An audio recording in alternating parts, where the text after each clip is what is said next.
Bajo esta perspectiva, entonces, se enfatiza que la impasibilidad de Dios asegura que Dios es amor en toda su perfección.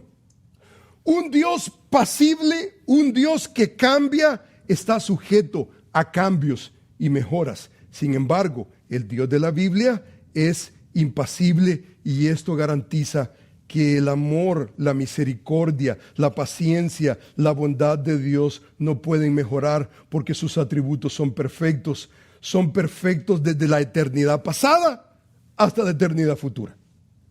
O sea, Dios no está limitado a ningún estímulo externo para activar lo mejor de su amor.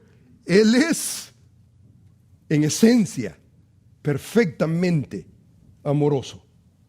O sea, en otras palabras, podemos concluir que Dios es amor en medida infinita, eterna, inmutable, independientemente del orden creado.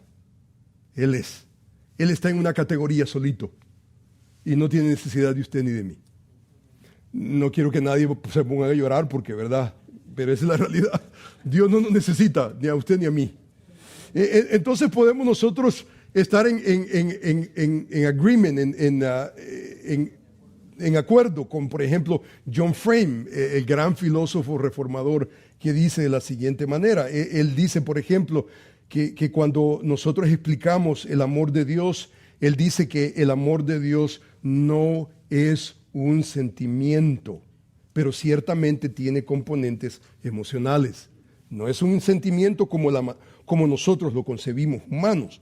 Él le explica, por ejemplo, que la realidad que podemos hablar de la compasión, dice, y la ternura de Dios, la misericordia de Dios, la paciencia, el gozo, el deleite, y podemos nosotros encontrar un elemento emocional.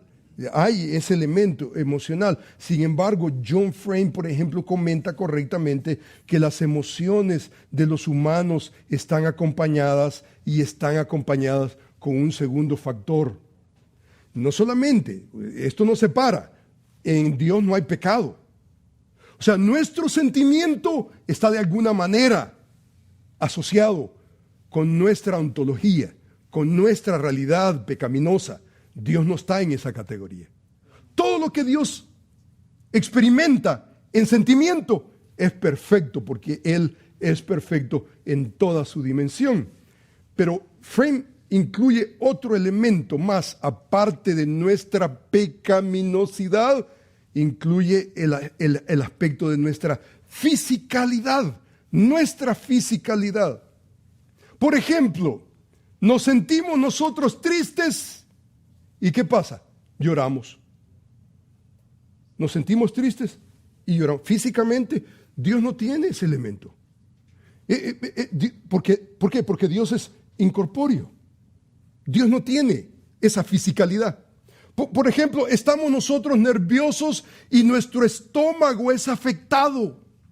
Por ejemplo, sentimos que somos amados de alguien especial y la adrenalina comienza a correr por todo nuestro cuerpo. Aún nuestros pensamientos, si usted se da cuenta, pensamos algo y esa es una facultad de nuestro cerebro. Es un elemento fisiológico.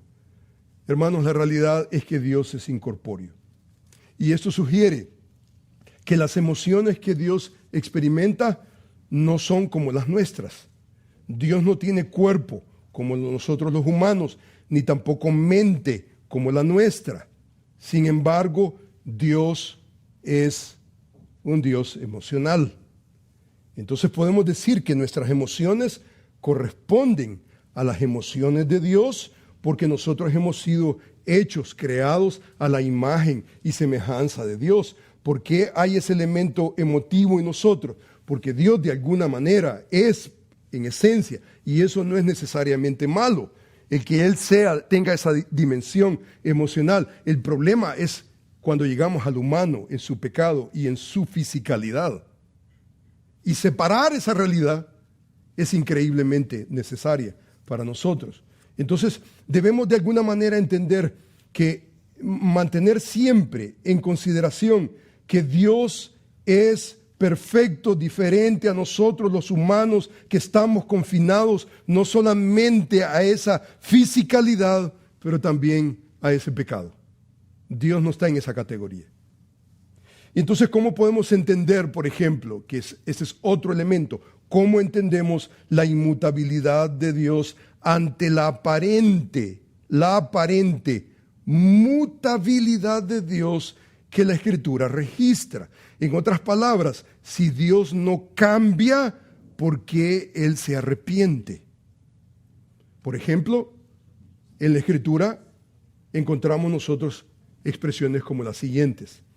Génesis capítulo 6 dice, y se arrepintió Jehová de haber hecho al hombre de la tierra. Se arrepintió. O sea, ¿se arrepiente Dios? ¿Cómo nosotros procesamos, cómo entendemos la inmutabilidad de Dios, la realidad que Él no cambia, la impasibilidad de Dios? ¿Cómo nosotros entendemos la realidad del arrepentimiento, lo que nosotros leemos en las Escrituras? ¿Se arrepintió o no se arrepintió? ¿Cómo lo procesamos? Por ejemplo, en el libro de Jonás, el capítulo 3, nosotros encontramos y vio Dios lo que hicieron, dice el pueblo, dice, y se convirtieron de su maldad y se arrepintió del mal que había dicho que haría. Dice, por ejemplo, el libro de Jeremías, pero si estos pueblos se convirtieren de la maldad contra la cual hablé, yo me arrepentiré del mal que había, dice, pensado hacerles. Dice, yo me arrepentí. ¿Cómo nosotros manejamos ese vocabulario a la luz de la impasibilidad de Dios? ¿Cómo nosotros lo tratamos? En otras palabras, si Dios se arrepiente, ¿quiere decir esto que Dios se equivocó? ¿Quiere decir esto que Dios es limitado en su conocimiento para no prever los resultados de sus acciones? Hermanos, estas preguntas nos llevan a considerar la mutabilidad de Dios en relación a su aparente arrepentimiento que encontramos en las Escrituras. Para resolver esta tensión, muchos, como por ejemplo los teístas abiertos, por ejemplo, ellos proveen esta solución, esta perspectiva teológica que realmente es una herejía, erróneo completamente. Ellos han dicho, por ejemplo, que Él realmente, en esencia, a la luz del arrepentimiento, Él cambia su mente, sus propósitos, sus promesas, porque está viendo al hombre actuar. El hombre actúa, entonces Dios es alterado. La perspectiva de ellos es esa. La perspectiva de los teólogos abiertos, básicamente ellos someten que no pueden ellos básicamente armonizar juntamente el cambio de Dios en las Escrituras con la doctrina tradicional que estamos tratando sobre la inmutabilidad de Dios. Ellos afirman, por ejemplo, si los pecadores se vuelven del pecado y responden con fe, amor hacia Dios, Él se separa. Él se arrepiente, dicen ellos. Él cambiará de opinión. Él cambiará de juicio. Y entonces la pregunta es, ¿en dónde está la bolita? La bolita está en el hombre. Y este es básicamente, el hombre es quien controla el cambio de Dios, la alteración de Dios, que en ese sentido es la herejía. O sea, en consecuencia, si, por ejemplo, si se deja de confiar en Dios, Él inmediatamente manda no bendición sino juicio. Según los teístas abiertos, Dios no sabe cómo responderá la persona ante Él y Él espera a ver qué hará cada persona en cada momento antes de elegir su respuesta. Esto es una aberración completa. Esto simplemente no tiene ningún fundamento en las Escrituras. El que tiene en ese escenario la autoridad absoluta es el hombre, no es Dios. Es tratar la manera de domesticar a Dios con mis decisiones. Y eso es una imposibilidad. Hay muchos errores en el teísmo abierto y uno de ellos es que niega la inmutabilidad de Dios por la falta de entendimiento. La base de su reflexión no es necesariamente las Escrituras. Esta perspectiva errónea del teísmo abierto puede ser refutada simplemente leyendo las Escrituras. En otras palabras, la inmutabilidad de Dios no significa que Dios sea estático, que Él sea inerte. No significa que Él no actúe claramente en el tiempo, que Él no posea afectos verdaderos. Dios es impasible, no en el sentido de que esté desprovisto de verdaderos sentimientos o que no tenga afectos, sino que Él en ese sentido tiene emociones. En este sentido, Él deliberadamente tiene emociones. La única diferencia es que sus emociones son santas y son perfectas. Son conforme a su naturaleza. O sea que no es como los humanos que tienen emociones, pasiones involuntarias por las cuales es impulsado, es de alguna manera atraído. Los teólogos están constantemente tratando con esta tensión cómo tratamos esto. Por ejemplo, hay un autor que explica que en la constancia divina, no hay un cambio absoluto en Dios cuantitativo. O sea, Dios no incrementa en nada, no incrementa. ¿Por algo que sucede hay más amor de Dios? No, el amor de Dios pase, suceda algo, no suceda, Dios es perfectamente amoroso. O sea que no hay una alteración, no hay cambio cuantitativo. Dios no incrementa en nada. En Dios no hay cambio cualitativo, ni cuantitativo, ni cualitativo. O sea que la naturaleza de Dios no sufre ninguna modificación. Simplemente es que Dios no es humano y su sentimiento no es como el nuestro. Él siente, pero su sentimiento es divino, sin cambio de esencia, de propósito, porque Él es perfecto. Cuando la Biblia habla que Dios cambia o se arrepiente, no es sino que está utilizando un vocabulario antropomórfico, antropopático, figuras humanas para tratar la manera de entender a la deidad. Entonces, en ese sentido, este vocabulario es instrumental, porque aquí encontramos un lenguaje que la Escritura, la Biblia, está utilizando. Por ejemplo, el antropomorfismo tiene que ver con esa figura, por ejemplo, de hombre atribuida, en este caso, por ejemplo, a la deidad. Tiene que ver con atribuirle formas, cualidades humanas a lo que no es humano, especialmente en nuestro caso, por ejemplo, de la divinidad. Pero esto, hermanos, en literatura, por ejemplo, se utiliza el antropomorfismo. Por ejemplo, nosotros hablamos sin ningún problema, describimos, por ejemplo, vemos, digamos, una entrada de mar, ¿y cómo le llamamos a eso? Utilizamos un antropomorfismo, y entonces decimos el brazo de mar, el brazo. Y usted se pregunta, ¿tiene el mar brazo? No, el mar no tiene brazo. ¿Pero qué es lo que estamos haciendo? Estamos utilizando un antropomorfismo. Estamos viendo esa figura, esa imagen, y la clasificamos de esa manera. Nosotros hablamos de Dios, ¿y cómo hablamos de Dios? El ojo de Dios. Pero, ¿tiene Dios ojos? Dios no tiene ojos. Dios no tiene, incorpóreo. Nuevamente, el lenguaje que se está utilizando es un lenguaje para tratar la manera de entender a la deidad. Pero en un punto ese lenguaje va a fallar. En un momento ese lenguaje va a estar limitado. Por ejemplo, el antropopatismo, por ejemplo, tiene que ver con las pasiones, tiene que ver con el sentimiento. Patos, eso es lo que significa. Significa, por ejemplo, el sentimiento.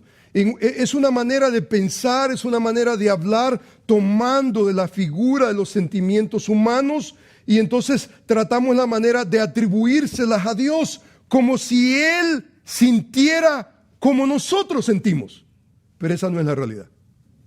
O sea, el lenguaje antropomórfico, el lenguaje antropopático es una tendencia humana por humanizar nuestro entorno, otorgando formas, sentimientos humanos a las cosas, a los objetos, en este caso a Dios. Pero en un momento decimos, el brazo de mar, en un momento tiene el mar brazo. No. Pero es una expresión, se mira como. Entonces utilizamos un vocabulario y el vocabulario es definitivamente limitado.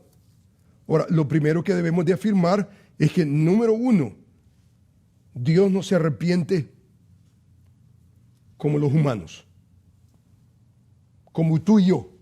Necesitamos entenderlo en toda esta problemática del arrepentimiento de Dios. Dios no cambia su mente, pues si eso sucediera, entonces Dios tiene que mejorar de alguna manera, y eso es imposible, pues su carácter, conforme a las Escrituras, su propósito, su voluntad, no son deficientes para ser mejoradas. Su carácter no puede mejorarse. Dios es perfecto, sus propósitos no pueden ser alterados, no pueden ser mejorados. El problema con el antropomorfismo, el antropopatismo, es que tiene su límite. No podemos entender a Dios de abajo hacia arriba, sino de arriba hacia abajo. O sea, en otras palabras, entender a Dios por vía de revelación divina, no de nuestra perspectiva. Por ejemplo, nosotros cambiamos la mente cuando vemos una opción mejor. Pensamos, por ejemplo, en una situación y llamémosle a esa situación A. Tenemos una situación A y al considerar las cosas que están al entorno de esa situación A, nos damos cuenta que hay otra opción y hay una opción B. Y al final cambiamos nuestra mente y decimos, no es opción A, es opción B. La opción B es mejor proposición. Eso nosotros como humanos lo hacemos y no tenemos ningún problema. Cambiamos nuestra mente. Hermano, Dios es omnisciente. Omnisciente. Hermano, Dios es omnisciente. Todo lo sabe. Desde el principio al fin, Él lo sabe todo. O sea que Él no tiene que entrar en ese proceso de A, B. Él no tiene que hacer eso. Nosotros decimos, por ejemplo, yo me arrepentiré, dice, Jehová se arrepintió. Y vamos a quitarle de Dios la omnisciencia. No. Estamos tratando una manera de entender a Dios.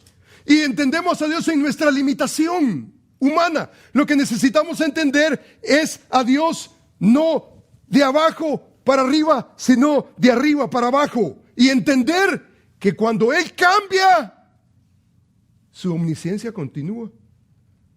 O sea, hermanos, cuando la Escritura, por ejemplo, dice lo siguiente. El salmista, por ejemplo, dice en el Salmo 139, oh Jehová, tú me has examinado, me has conocido, tú has conocido mi sentarme, mi levantarme, has entendido desde lejos mis pensamientos, has escudriñado mis caminos, dice, y todos mis caminos te son conocidos.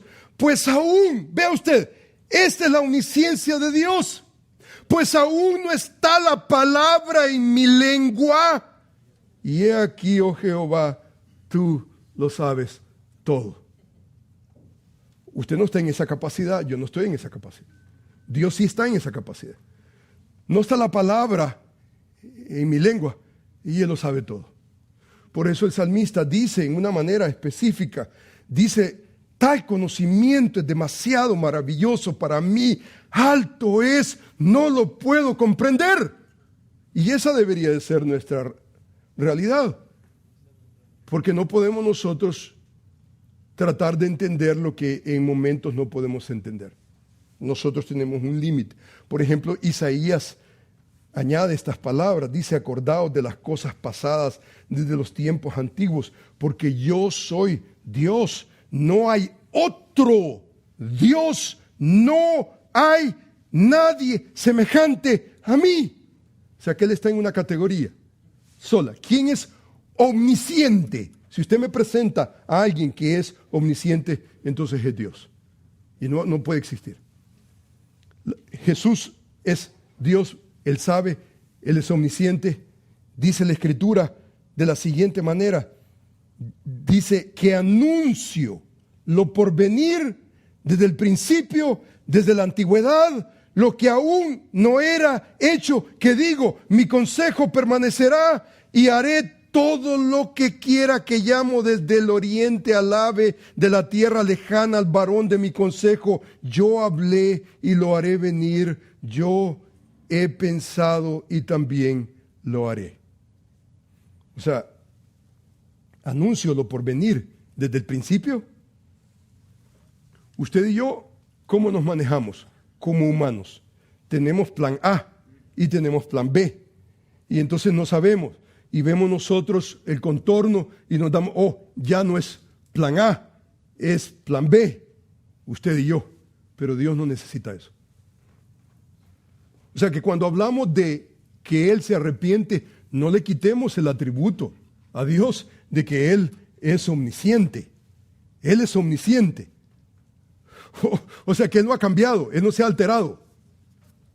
En otras palabras, cuando hablamos de Dios que se arrepiente, necesitamos entender que Él lo hace no como los humanos, sino que lo hace como Dios.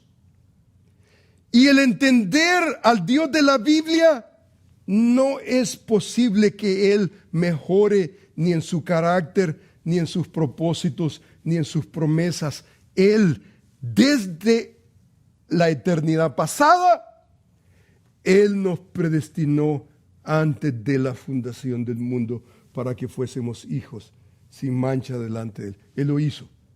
Ahora, trate usted de explicar la predestinación, trate de explicar usted la elección, trate usted de explicar el ordo salutis que encontramos en la... va a llegar a un tope, va a llegar un momento. Y está bien, porque las cosas reveladas son para quién. Para ti y para tus hijos. Las cosas que no son reveladas son para Él. Y Él está en su categoría. Y nosotros debemos de estar contentos con esa realidad.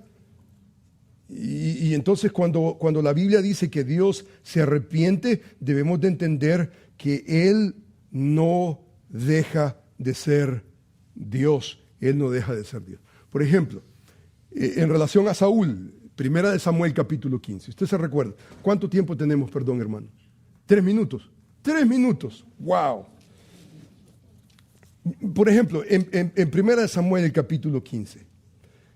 Usted recuerda, puede localizar el capítulo 15. La desobediencia de Saúl. ¿Se recuerda? Y este vocabulario del arrepentimiento surge en 3 ocasiones. En el hebreo ocurre en 2 ocasiones. En las Biblias modernas ocurre en 2 ocasiones. Pero el Señor básicamente había llamado a Saúl para que castigara, acabara con los amalecitas. Usted se recuerda, Él no debía de tener misericordia de ellos y la instrucción divina era simple. Jehová de los ejércitos dijo, yo castigaré lo que hizo Amalec a Israel.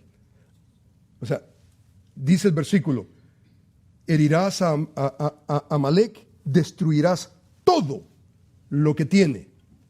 Más adelante nosotros leemos en el texto, en el versículo 9, que Saúl no obedeció a la palabra de Jehová, sino que él quiso ser más misericordioso que Dios. Y perdonó, no solamente a Abimelech, pero a Agag, el rey, y todo lo mejor del ganado, dice, las ovejas, los animales engordados. Más adelante nosotros encontramos en el versículo 10, 11, que viene el sentimiento de Dios ante la desobediencia de Saúl. Y más adelante vino la confrontación de Samuel, las excusas de Saúl que no añadían absolutamente a nada. Saúl es despojado de su reino y en el proceso encontramos ese vocabulario muy interesante que habla acerca del carácter de Dios. El pasaje dice que Jehová se arrepintió de haber puesto a Saúl por rey sobre Israel. El verbo que utiliza en este pasaje para arrepentir es la palabra naham. Y esa palabra ocurre en 3 ocasiones en este pasaje de la Escritura, y especialmente en este contexto es significativo porque la palabra sugiere lamento y pesar de parte de Dios. Él se arrepintió y nuevamente Él está lamentando, pero no como los humanos, sino en su categoría de divino. Este mismo verbo aparece, por ejemplo, en el versículo 29 y añade, creo yo, la clave. Aquí está la clave para entender el arrepentimiento de Dios. El versículo dice de la siguiente manera: además, el que es la gloria de Israel, Jehová Dios, que está en control de su pueblo, no mentirá, ni se arrepentirá, porque no es hombre para que se arrepienta.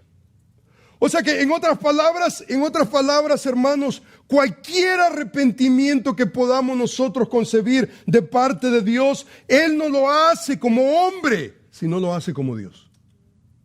O sea que Él no suspende sus atributos divinos.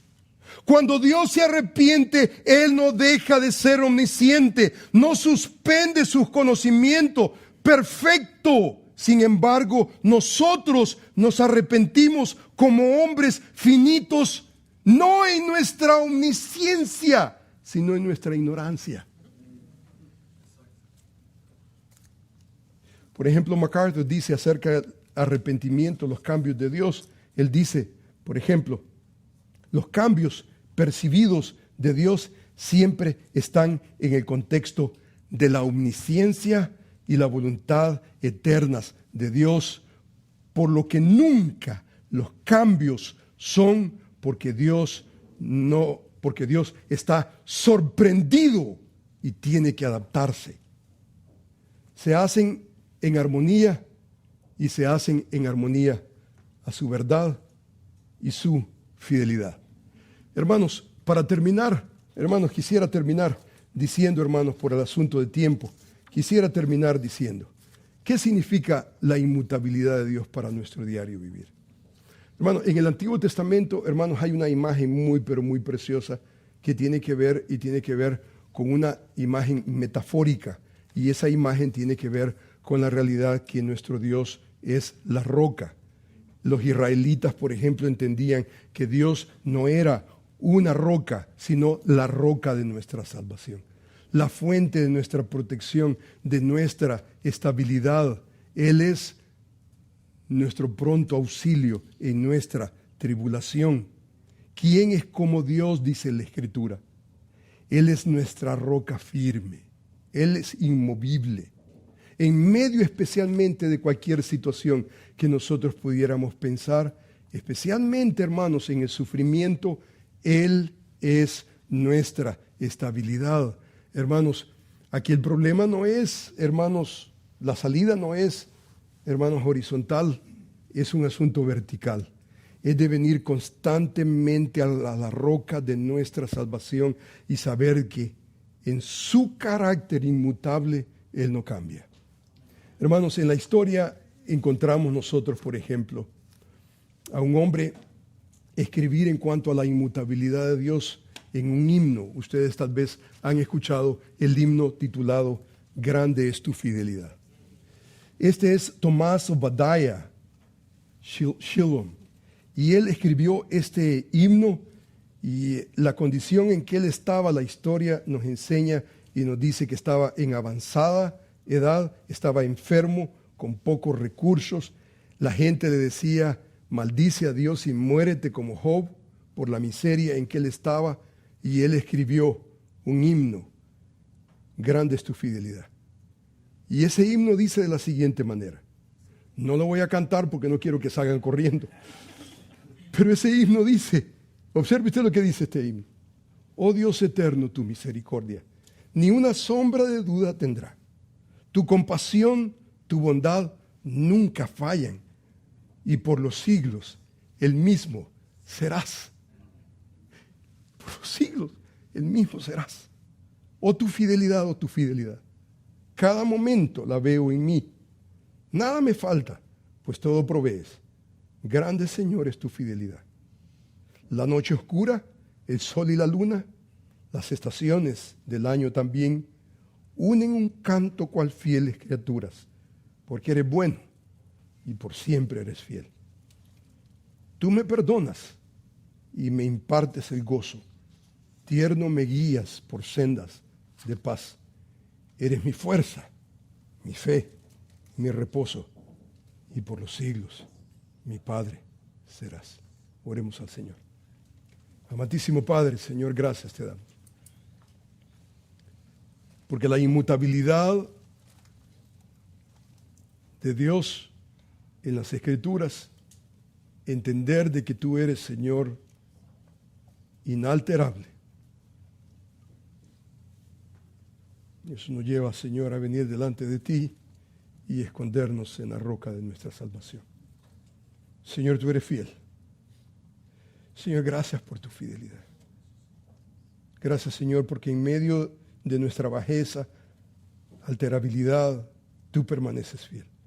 Tu carácter inmutable, Señor, es para todas las edades.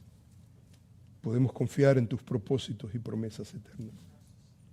Yo suplico, Señor, por mis oyentes, especialmente por aquellos que están atravesando por el valle de sombra de muerte, para que tú, Señor, les des una visión sólida de que tú eres la roca de nuestra salvación, inmovible, inalterable, en quien podemos confiar.